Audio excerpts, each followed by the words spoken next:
Hi guys, welcome back to my channel, or welcome if you're new here. My name is Yulisa, and in today's video I am going to give you a Q&A that you've all been asking for, and I have all of your questions right here with me on how to become a notary public, or just your notary questions that you have on building a notary business or anything related to a notary business. So let's get right into the video. I'm going to answer your questions. So this number one question, and everybody asks me this question, but it says, genuine question, but why would someone pay a notary signing agent when they can go to their bank for free? I'm looking into doing this and I'm curious. Okay, that is a great question, because number one, banks do have notaries and they do not charge their clients for any notarizations done. You do have to bank with them in order for you to get that service. If you're someone off the street coming into the bank to get something notarized, they will not do it. And then number two, they will notarize documents for you, but they will only notarize certain documents, and they will not notarize a full-on loan package. They're not gonna do that, because it goes far more than just notarizing the documents. You're paid more than just what you would be paid for placing your stamp. You're being paid to know what's in these documents and to explain them briefly and shortly to the signer. That's why they need notary signing agents to execute the signing and also notarize those documents and make sure that everything goes smoothly and efficiently and that everything is done correctly. Because if you miss a stamp, if you miss a signature, if you miss an initial, you can cost those funding conditions, and you can push and delay the closing, and you don't want to do that. Another question. Just wanted to say that you are amazing. Also, what do you think of Ron? Do you do them or thinking of becoming one? Oh, thank you so much. You're amazing too. I do have my Ron certificate with the state of Arizona. I've had it for a couple months now, and I really do not use it because I guess I haven't sat down and taken on a full-on course to feel prepared for it, because it's a whole nother world. Like, I think it's something that is going to slowly, and it's already been taking over a lot, but I feel like it's something that is going to be more incorporated as time goes by, and we do want to get on that the sooner the better, so that when the time comes and somebody asks you for it, you're prepared and you're ready and you have it. I've had it, and I just really need to like sit down and take a course and navigate through the system. I don't know why, but I guess I'm kind of like intimidated by it, and I really don't know why, but it is something that is really taking over the notary industry. So if you are thinking of becoming one, you should definitely look into it, and you should definitely do that. I'm still fairly new to that, so I still don't have a lot of insight in it or like information on it, but I do know some notaries that do that mainly, and that's mainly their source of income, and they do very, very well, and they have a lot of clients for that. Okay, I don't want to make this video too long. The next one. Do you do in-person practice signing? I am new and I am a little scared to start everything. That's a good question. I do not. I've never done that. I know that we do have in Arizona. Irene Reda is our ambassador for the state of Arizona. She, along with Ryan, her son, they do all these mock-up signings, and they walk you through different set of signings. So that is a really good, those are really good workshops, and I think they do them like at least once a month or once every 2 months. So I'll leave that information down below. I'll leave that information down below so that you can get into those workshops, because I've never done one. It would be really cool to do one, but I've never done one. How did you analyze the market in your area? What sites? How did I analyze it before becoming one, or how do I currently analyze it? Honestly, I don't. The only thing that I used to do was just search for escrow and title companies in my area, and then realtors and lenders. And now that I have my realtors and lenders on social media, they like really are really good at keeping updates, and they put on all these statistics and how the market is doing on a weekly basis, on a monthly basis, on a quarterly basis on their social media. So it kind of really keeps me up to date. I know there's some sites, but I'm really not familiar with them. I feel like that's more of what realtors and lenders do, and even some escrow, but more so realtors. So I don't have any websites that I could recommend, but I would recommend following some of your realtors and lenders in the area. What has been your most successful marketing strategy? I think I've talked about this a couple of times, but the most success I've ever had walking into an escrow company and getting a signing is actually marketing to the realtors and the lenders. I've marketed to so many realtors and lenders, and then I get a call from my lender and they're like, hey, I want you to take this signing. I just called escrow. Or I get a call from my realtor, hey, I just called escrow. I want you to take this signing. I've gone out to lunch with realtor friends, and they're like, hey, let's stop by my escrow officer. I want you to meet her and I want to introduce you to her. We did that. We went out to the escrow officer's office. I was not prepared. I thankfully had a bunch of business cards in my purse because I always keep a bunch of business cards in there, but I was like not ready, but it went out great. 2 days after that, that escrow officer started calling me for signings, and she's one of my top clients now. So I would say definitely, instead of trying so hard to go to escrow, because I did that and it gets very exhausting, because sometimes you don't build their trust that way. You build it by having someone else introduce you to them, like a warm introduction instead of a cold, you just randomly coming into the office one day. It's like, oh, well, if my realtor trusts her and I want to get this realtor to still give me business, I got to trust her with this. And then once they use you and they realize that they like working with you, then they give you even more business. So as a new notary, should I create an LLC or a DBA? Which one is better? As a new notary, you do not need an LLC. An LLC is just establishing your business, and it provides some sort of corporate veil so that if you do get sued, it just provides a limited liability against your assets. It's just basically what it does, and it helps with tax purposes.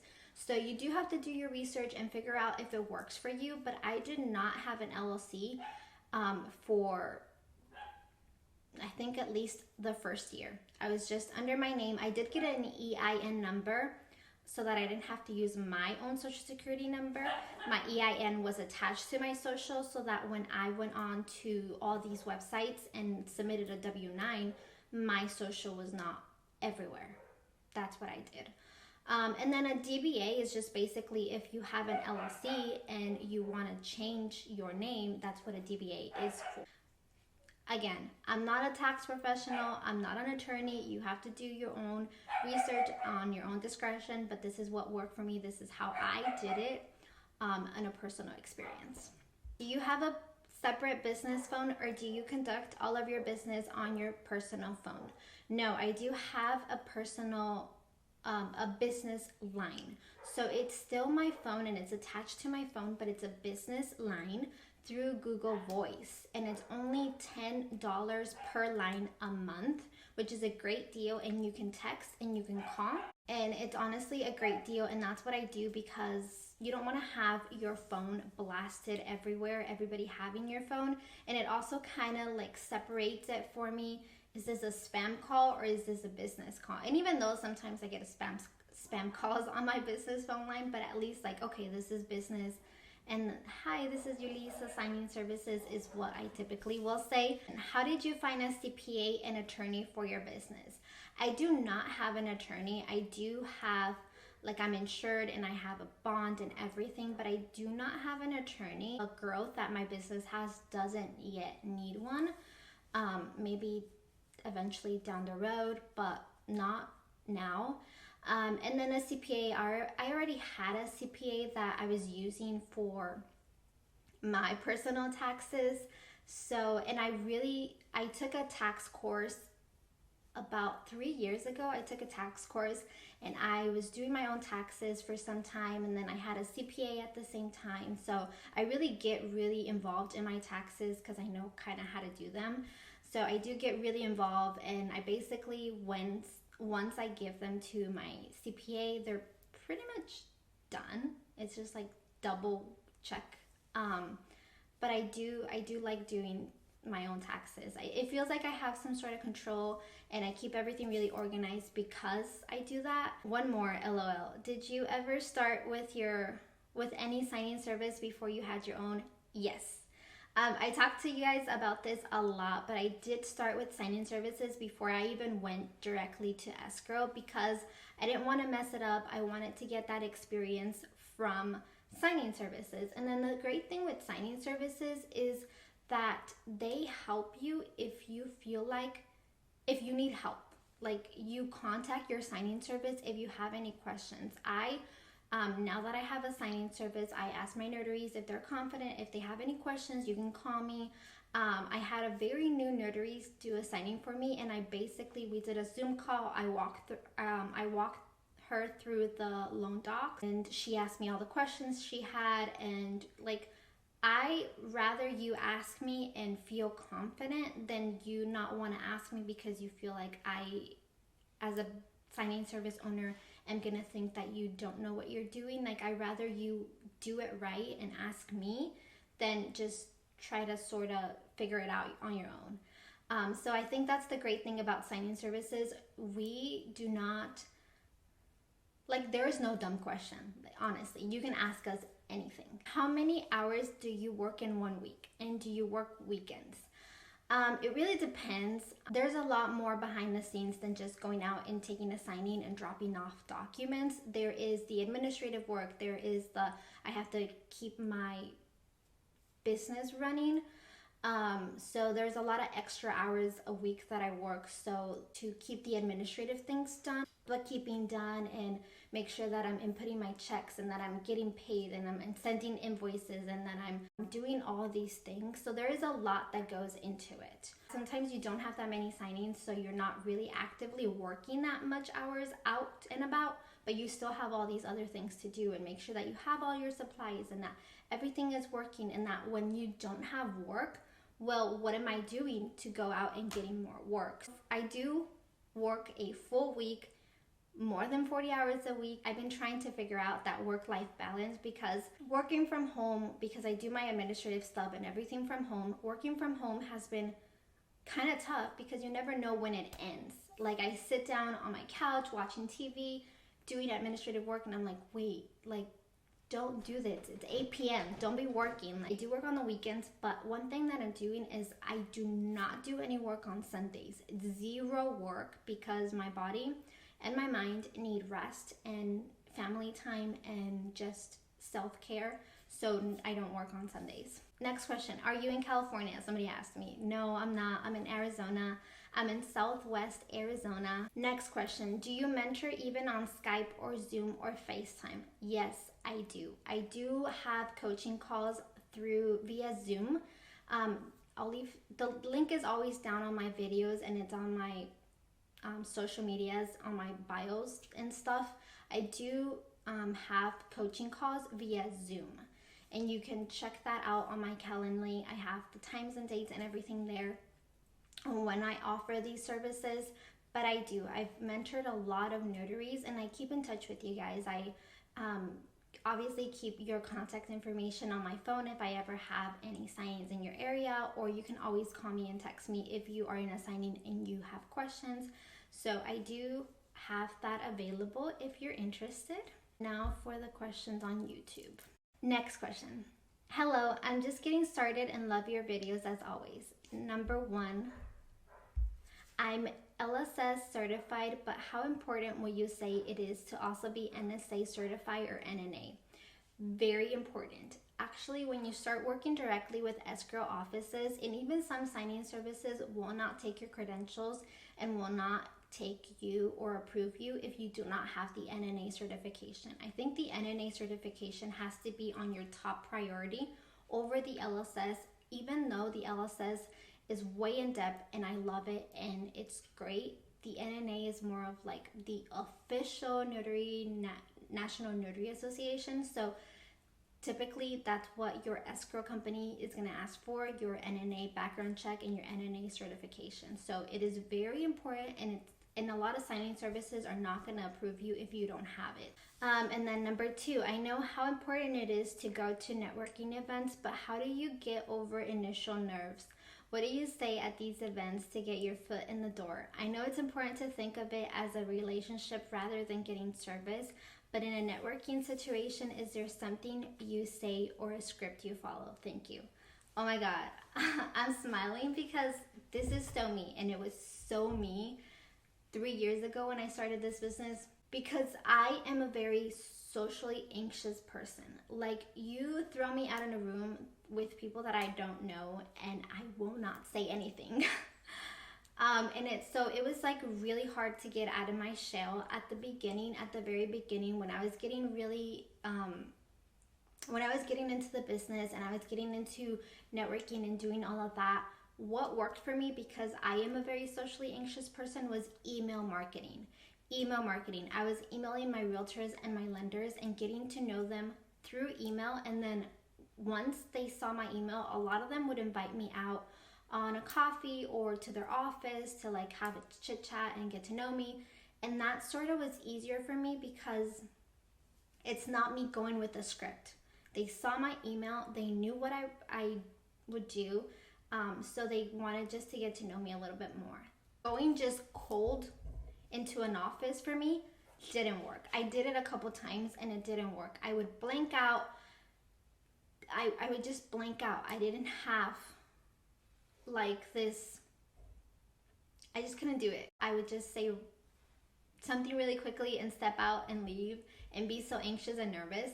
So I would say number 1 you could do is email marketing. That works great. Or you can even like call your realtors and lenders, but that's a little bit harder to get them on the phone.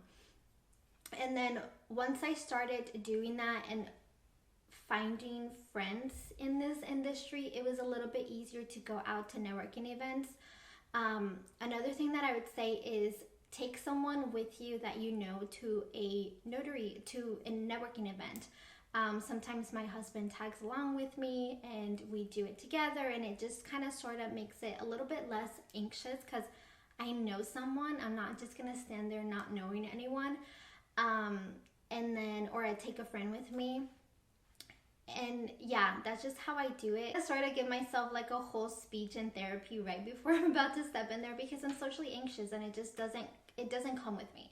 So I just have to sit there and remind myself, like, we're all people. Nobody cares about the way you look and the way you say things and nobody cares. Everybody is really thinking about themselves and not trying to embarrass themselves or mess up. So nobody really is caring. That's what I tell myself to make myself feel better and like I can do it. And with time, it just really gets easier. Hi, Yulisa. I have a couple of questions. Number 1, what are the first couple of steps when starting your notary business? Okay, so let's say you're a notary public already. You have, I want to say, like all your credentials ready to go and you're ready to start your notary business. So she's asking the first couple of steps is to register onto as many signing services as you can find.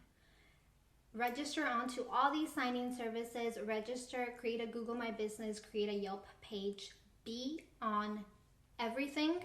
This is a great time to also start your social media if you want to have social media presence, but it is great because a lot of people nowadays go to social media to make sure that you're actually a legit business, that you're legit.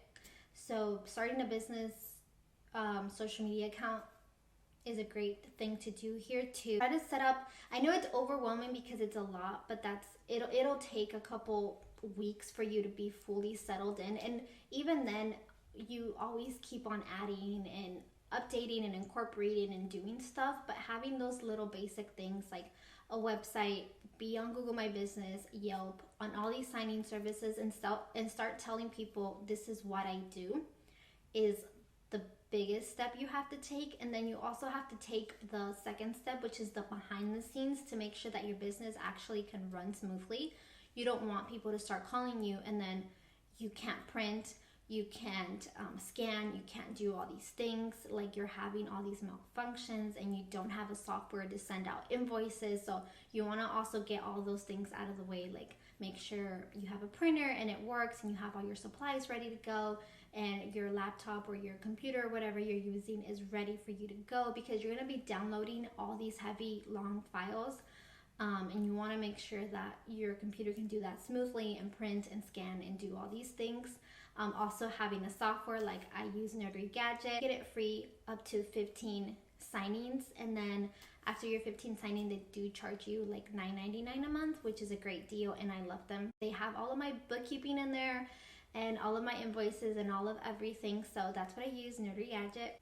And you just want to make sure that your business is ready to kind of like open its doors. Like, what do you have to do to make sure that you can open your doors and you can take customers in? What do you say to prospective clients when introducing yourself to them? This has to be like a whole video in itself, because it's all about marketing. But I learned a lot through, obviously, the course that I took, the loan signing system course. If you haven't taken that, that gives you a lot of scripts and it helps you really market in person and everything. But one thing that I do say to a prospective client, if I'm barely meeting them, is just, they'll ask me. And because I usually go to these networking events and everybody asks each other, what do you do? Because there's realtors, there's lenders, there's insurance brokers, there are inspectors. There are so many different people behind a closing. And so all these people are together at networking events.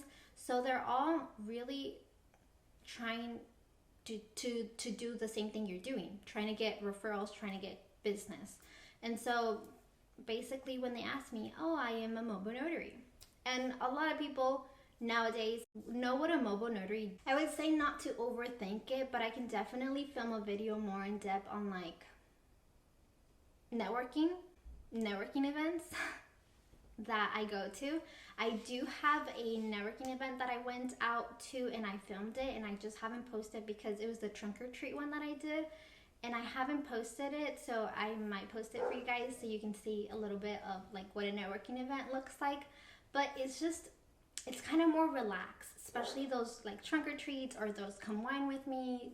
It's kind of more relaxed because it doesn't have to be like super professional. I have this script. It's like, hey, it's a conversation between friends type of thing. Like, hey, you're a realtor, and they start talking about yourselves. That's like my number one tip, because I'm a social anxious person. I get them to talk about themselves, and I just listen and I grab whatever like the things that I really need to know about them, like, and I register them in my mind, and that helps keep a really good conversation, because I'm not doing all the talking because I'm socially anxious and people love to talk about themselves.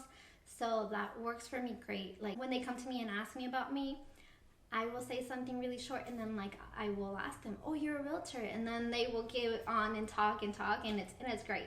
Number 3, does your social media presence matter? Yes, like I was saying, social media presence does matter nowadays, because a lot of people go to social media to make sure that your business is legit, to make sure that, especially I know that I go to Facebook or Instagram and I search a business before I make an order. Even though as a notary signing agent is not have to have it like a business does, like a coffee shop or a bookstore. I have a lot of realtors and lenders that I've met over Instagram of each other following us, and then I have a lender or realtor that shares me, and a lot more realtors see that and they start following me, and then next time they have a signing, they DM me. Next question, what kind of services besides loan signing and general notary work do you recommend starting with? I honestly just recommend starting with those, even just starting with general notary work. If you want to figure out if you want to learn how to notarize properly, I would start with just that. And how does your schedule look like? Honestly, like no 2 weeks look the same. Every day looks different. You can get a signing one day at a random time, or not get any signings in a couple days. So every day just looks different. Whenever I don't have signings is when I do like my social media and my planning and my organization and the administrative stuff. So yeah, there's like not a schedule set for me. What is your advice for us in regard to scheduling our clients? So if you're scheduling your clients on your calendar, I really recommend you having Notary Gadget because it not only keeps track of your signings and the money that you make and your invoices and all that, but it also links to your Google Calendar on your phone. And so whenever I have an appointment, it'll remind me you have these appointments today, and it'll remind me like 10 minutes before, and I can click on it and it has the address of the signing appointment, and I click on it and it'll just send me there. So it's like a great way to make sure that you don't double book yourself, that you have your appointments organized and you don't miss any appointments, that you don't forget about an appointment, and it also keeps your accounting in place. Are all your contracts the same? For example, are all the seller contracts same? Are all the HELOC contracts the same? Are all the buyer contracts the same, etc.? Thank you. Yes and no. Like, they do have they have similar documents, but every different lender, every different escrow company has their own set of documents. So they all ultimately look the same, but they do have like a couple of changes. Sometimes the title might be different of the document. Sometimes they don't have a certain document that you would have seen before. It just really depends on the escrow company and it depends on the lender. But for the most part, you do see the similar repetitive documents over and over again. 2 other questions popped into my head. Number 1, would you say that most signings you do are at the signer's house or in public areas? I want to say that I do a lot of signings in public spaces, and I do a lot also in the signer's home. But if it is a signer that is just a single mail, then I make sure that I do that in a public place. And I let escrow know and the lender know. And usually escrow is really good about, if it's just a single mail, we do it at a public place or even at the escrow title company office. And then if it's a couple and they are willing to do it at their home, I'll just go do it at their home. So you can definitely set those boundaries for yourself for protection. For your notifications / offers slow from signing services before you hit the 20 signing threshold that Mark refers to in the course. I didn't experience that because I went into the industry during the COVID boom, and so I was having notification from signing services that I was not even signed up to. I was kind of confused at the beginning because I was getting emails and text messages and calls from like Wells Fargo and from different signing services that I was not signed up to, but it was like notaries were so in demand because escrow and title companies were close to public, and so I didn't experience that, which really helped my business grow quicker. But I do see a lot of people talk about that now, that you do have to hit those 20 signings before you get like constant work with signing services. But I really don't know if that's true. When you hired people for your business, how did that go? I'm scared if I hire someone, they might get the idea to start my same notary business, which defeats the purpose of needing help. How can I hire people and not be afraid they will take business from me? So I'm thinking that you mean like hiring like an assistant. I'm thinking that's what you mean. There's actually really great platforms that you can find just like administrative assistants or like just help depending on what it is that you want help. And they are kind of like, they're a self-contractor and they work for multiple clients, and that's what they do. They just do that, and they don't do anything else. And so they would just help you with your administrative stuff, and they don't even have to be remotely close to you. So that's a really great thing. I know there's a couple websites. I'll try and find the links to them and leave them linked down below. And that's a way to kind of like avoid that if someone is helping you part-time and then they see how much money you make and want to do the same thing. That's a great way because you find someone that is self-contractor and just does administrative work. I started my business on October 4th. I have not had any general notary work yet. I have passed out flyers and business cards. I have had an issue with getting my business set up on Google, and I'm not sure if that is why no one has called. I'm wondering what else I can do. while I wait for the situation with Google to be fixed. So the next thing that you want to make sure that you do is you sign up to signing services. There are hundreds of them. And so you want to sign up to your main platforms, but also sign up to the smaller signing services, like shoot them an email, and let them know how you can sign up to their signing service, because that's where you're going to get most of your work. Google My Business and Yelp are amazing to get general notary work and a couple signings here and there, but if you want to get on full on with signings, you would have to go through signing services, and then once you get a couple signings under your belt, then you can go market to like your realtors and your lenders with flyers and all that. The last question. Hi, I have a couple questions. What does a contract look like with you and a loan officer? A contract, do you mean like how you work together? Because basically, like with a loan officer, I have a couple loan officers that are my clients that refer me business, and so they call me when they have a signing and they let me know that they have a signing that is in escrow currently being balanced, and that the escrow officer is going to call me to get the signing because they requested me through their escrow officer. And so I have a relationship with certain loan officers that do that for me, and then the escrow company calls me and gives me the signing. So that's basically how it goes. Also, what does it look like when you get into an office to market? So like I said, I don't like doing cold walking in and just handing out stuff. I used to do that and I didn't find like it was really successful or it was really working, and I started just doing more so the warm introduction, like where I send an email and then I show up with goodies, and they already saw my email, so they know what I do, and I'm just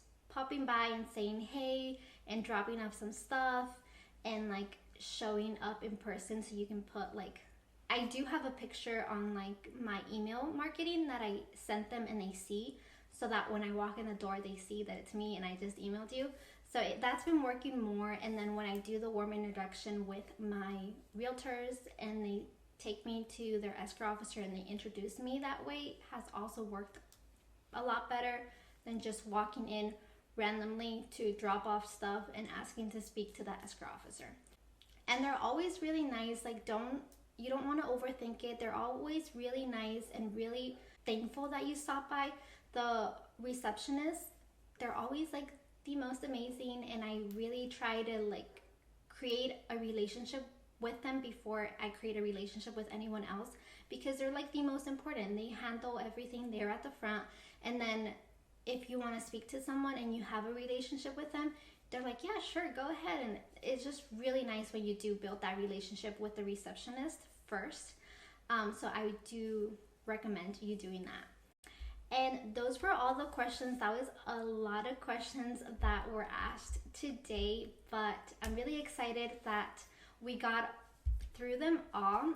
So if you do have any more questions, you can leave them down below in the comments and I'll answer a couple more. I hope you enjoyed this video. I hope that it was helpful. Let me know what other type of video you want to see from me. Leave it all in the comments down below, and I'll leave your links down in the description. I hope you have a beautiful day. Thank you for watching. Bye.